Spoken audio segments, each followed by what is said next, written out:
तो राजनांदगांव लोकसभा में 26 अप्रैल को मतदान होना है। उससे पहले प्रदेश के उप मुख्यमंत्री विजय शर्मा ने तूफानी दौरा कर कहा और भाजपा प्रत्याशी संतोष पांडे के पक्ष में मतदाताओं से वोट मांगने की अपील की। साथ ही इस दौरान डिप्टी सीएम विजय शर्मा ने न्यूज 24 मध्य प्रदेश छत्तीसगढ़ से कार में खास बातचीत की और अपनी संघर्षों की कहानी बयां की। देश में लोकतंत्र का महापर्व चल रहा है। ऐसे में सभी दल के राजनेता योजनाबद्ध तरीके से जनता तक पहुंच रहे हैं। वहीं इस वक्त हमारे साथ मौजूद हैं प्रदेश के सबसे बड़े नेता और उप मुख्यमंत्री, और उप मुख्यमंत्री के बाद प्रदेश में गृह मंत्री जैसे एक बड़ी जिम्मेदारी मिली है। हमारे साथ मौजूद हैं विजय शर्मा जी। सर, आपका बहुत बहुत स्वागत है न्यूज 24। बहुत बहुत आभार आपका। सर, एक चीज जाननी थी आपसे कि प्रदेश में 11 सीट है और 11 सीटों में सबसे ज्यादा हाई वोल्टेज, हाई करंट वाले जो सीट है राजनांदगांव लोकसभा से जो है कांग्रेस के जो प्रत्याशी है पूर्व मुख्यमंत्री भूपेश बघेल और बीजेपी से जो है संतोष पांडे, ये सीट जो है आपका गृहग्राम भी में आते हैं। तो ये आपके लिए कितनी बड़ी जो है चुनौती मानते हैं?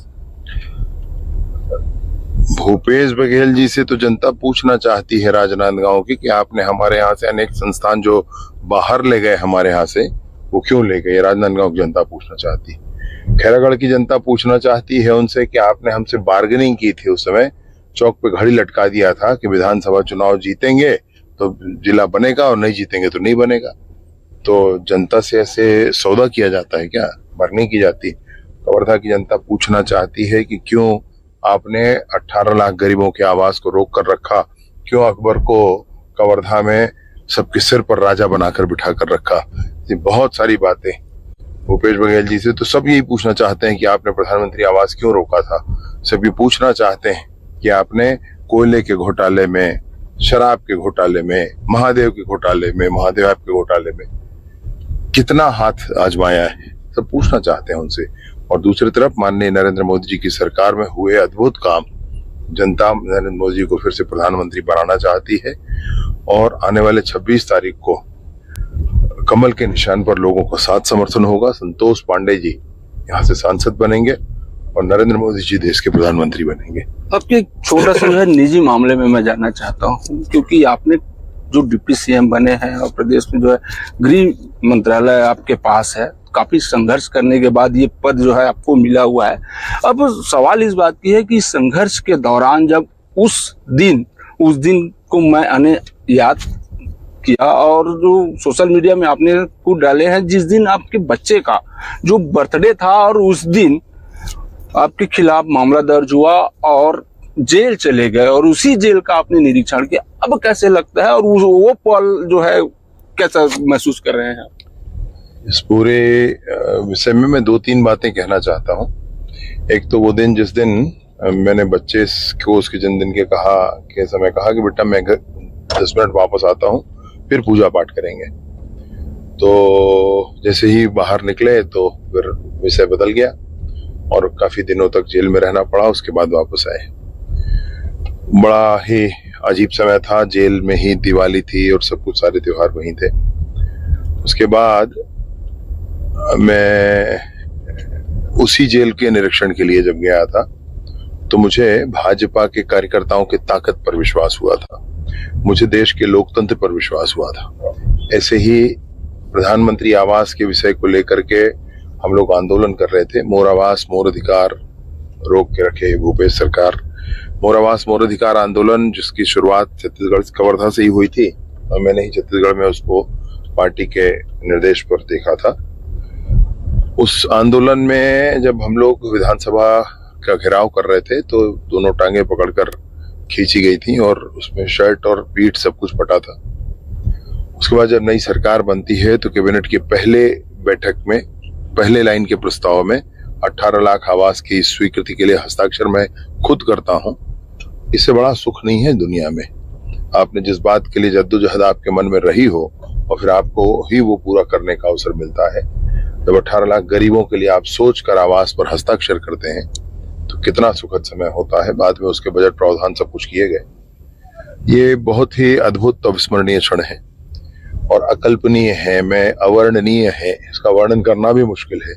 मतलब ये है कि मैं ने जो महसूस किया मैं शब्दों में उसको बता भी नहीं पाऊंगा आपको। क्या लगता है जिस पद में आप फिलहाल हैं और वो कभी पद आपको मिलेगा, हासिल होगा, ये जो पद में है उसका श्रेय जो है आप किसको देना चाहते हैं? नहीं, मैंने तो जिंदगी में कभी नहीं सोचा था कि ये सब हो जाएगा। ये भाजपा के संगठन को श्रेय है इस बात का, जो मेरे जैसे छोटे से कार्यकर्ता को का भी चयन इस दायित्व के लिए कर सकते हैं। मैंने तो सिर्फ मेहनत करना ही जाना है और मैं सोचता ही वही हूँ कि यही रास्ता मैं जानता हूँ, वही रास्ता लोगों को बता सकता हूँ। मेहनत, धैर्य के साथ, ईमानदारी के साथ मेहनत, आपको ना बोलना पड़े, आपका काम बोले, ऐसे ही मेहनत करने से मैं सोचता हूँ कि उपलब्धि हासिल हो सकती है। कांग्रेस ने जो है घोषणा पत्र जारी किया है, महिलाओं को प्रति वर्ष 1 लाख रुपए देने का जो है घोषणा की है। इस पर क्या कहेंगे, कितना जो है बेहतर हो सकता है ये, या झूठा कहें या क्या कह सकते हैं इसको? देश में सरकार बनाने के लिए 273 सीटें चाहिए होती। कांग्रेस तो उतने पर चुनाव ही नहीं लड़ रही है, उसकी तो सरकार ही नहीं बननी, पहली बात। दूसरी बात, तो फिर कांग्रेस के घोषणा पत्र का अर्थ ही नहीं होता है। दूसरी बात यह है कि पिछले विधानसभा चुनाव में कांग्रेस ने ही छत्तीसगढ़ में महिलाओं को 500 रुपए प्रतिमाह देने की बात कही थी। कभी लौटकर इस वादे की तरफ नहीं देखे। तो जनचर्चा का विषय तो ये है, माताओं बहनों के बीच चर्चा का विषय तो ये है कि जिसने 500 रुपया महीना नहीं दिया वो 1 लाख रुपया महीना क्या देंगे। और दूसरा महत्वपूर्ण विषय ये है कि इनकी सरकार ही नहीं बन रही, उतनी सीटों पर ही नहीं लड़ रहा है तो सरकार नहीं बन रही। सरकार नहीं बन रही तो घोषणा पत्र का क्या मतलब? और ऐसी स्थिति में आप कुछ भी घोषणा कर दें। कवर्धा की जनता काफी आपसे उम्मीद कर रहे हैं। कवर्धा के लिए क्या ऐसे नए सोचे हैं जिससे कवर्धा के युवा हो या किसान हो या जो महिलाएं हैं उसकी जो है उन्नति हो, प्रदेश का उन्नति हो, शहर का उन्नति हो? देखिए, अमेरिका में एक कहावत है ना कि अमेरिका धनी इसलिए नहीं है कि वहां अच्छी सड़कें हैं। अमेरिका धनी है तो वहां अच्छी सड़कें हैं, वरन ये कहा जाता है कि अमेरिका की सड़कें अच्छी है इसलिए वो धनी है।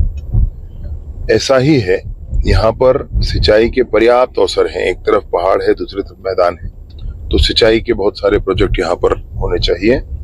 मैं सोचता हूँ आवाजाही के बहुत अच्छे साधन होने चाहिए।